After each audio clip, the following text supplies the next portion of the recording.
bOX. Welcome back to another Popcorn Confessional, where this week Jen and I have gone to see Army of the Dead, and that is what we'll be reviewing today. So fire up the Jiffy Pop and meet us in the booth.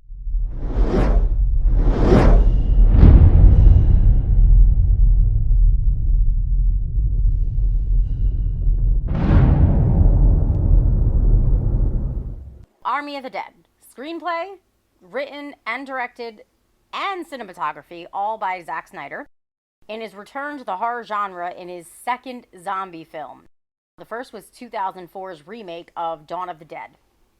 So Army of the Dead stars Dave Bautista as Scott Ward, Ella Purnell as Kate Ward, Garrett Dillahunt as Martin, and Hiroyuki Sanada as Bly Tanaka. Did you say Martine? No, I said Martin. It's always Martine.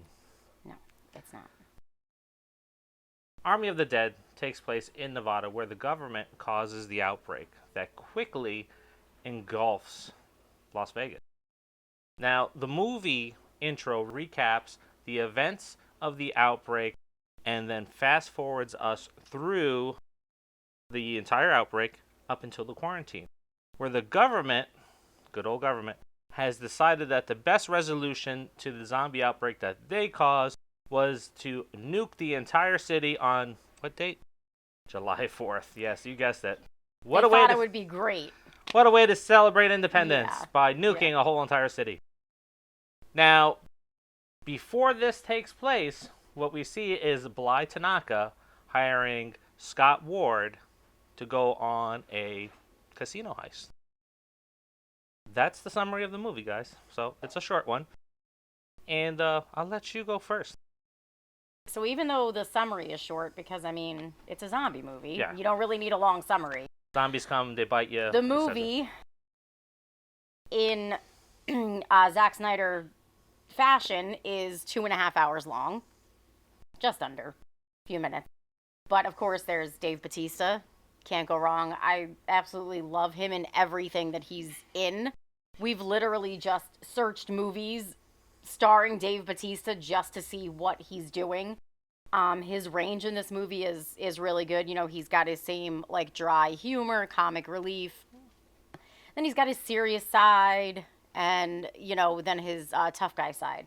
So, always nice to see all of that together. I'll add to that, right? I think Dave Bautista right now is probably one of the sleeper actors that's out there.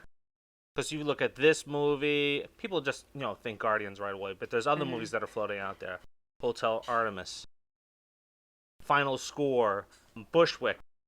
Just some of the movies to name by this guy that are amazing. They really show his range of character and his depth. Yeah. He does a really good job, and he brings it to this film as well. Yes. He's not just a big muscle guy.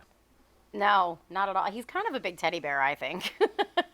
And then you have Garrett Dillahunt, who some of you may know if you watch Fear the Walking Dead. He plays John Dory. He also was a horrible bad guy in the remake of Last House on the Left. So, but he's, He's the hired muscle, yeah, essentially. he's the hired for muscle Tanaka. for Tanaka. And then there's a smaller character in the movie that's played by Theo Rossi, who many of you may know as Juice from Sons of Anarchy. Yeah, so the characters, there's quite a few of them. Mm-hmm. And before we dive into the characters, we've talked about this on another episode before, where when you pay homage to other films, you can either screw it up or you can do an amazing job of it. And this movie is worth watching just for all the Easter eggs. Yes. There's tons of Easter eggs here. From music to certain ways that scenes are set up. I'm not going to give any of those away. No. You just have to look for it. And if you're a big movie, if you're really into movies like we are and you've seen a lot of them like we have, you will pick up on these little Easter eggs to other movies. Zack Snyder made one so obvious that if you did not get it in the beginning, he actually put the same song that was in the movie for that Easter egg Yes. in this movie. So it Yes. is definitely worth watching just for the Easter eggs alone. Yeah. Now, Yeah. while it's fun to look for Easter eggs, let's talk about story. Now, when I think of zombie movies in the last 25 years or so, because zombies have been mainstream for about 25 years since Resident Evil 1 came out on PlayStation, which was 25 years ago. Wow, that's old. But when I So think are we. when I think of zombie movies, the first ones that typically come to mind are Shaun of the Dead, Zombieland. Yes. We have Train to Busan, 28 Days franchise. Yes. And then sometimes I kind of forget that Dawn of the Dead remake was out there, but it's like, oh yeah, that's right, that was one of these movies in there. So 25 years, you really can think of 5 movies. This is now in that category, and I have to say it is the best horror movie and action movie of the year, because it's not just a zombie movie with some comedy. It's a zombie heist movie. Yes. A casino heist movie is what this is, and it just happens to be zombies. Yes. And these zombies are not like your ordinary, like, I'm going to walk really slow and hope I can catch you type of zombie. These motherfuckers can run. And there's even one that's like the Hulk on crack. And some of them are intelligent, more intelligent than others. I mean, you have like your basic, like really dumb ones that just kind of repeat the same thing over and over again. But then there's intelligent ones, and they can communicate with each other and with humans to a point. They have a way of doing it. Think Land of the Dead. Maybe a little nod to George A. Romero with doing that. So this movie, we have the casino heist, we have zombies, we have a lot of good action. Yes. We have a lot of characters. There's got to be up to about 15 characters in there, including the intro where we actually have some characters that are introduced that we don't see play out in the regular movie. Yeah. But they're kind of developed really nice. Like the intro is a movie within itself. Yes. Apart from the regular movie. I loved the intro. The intro was great. It was one of the best intros I've ever seen.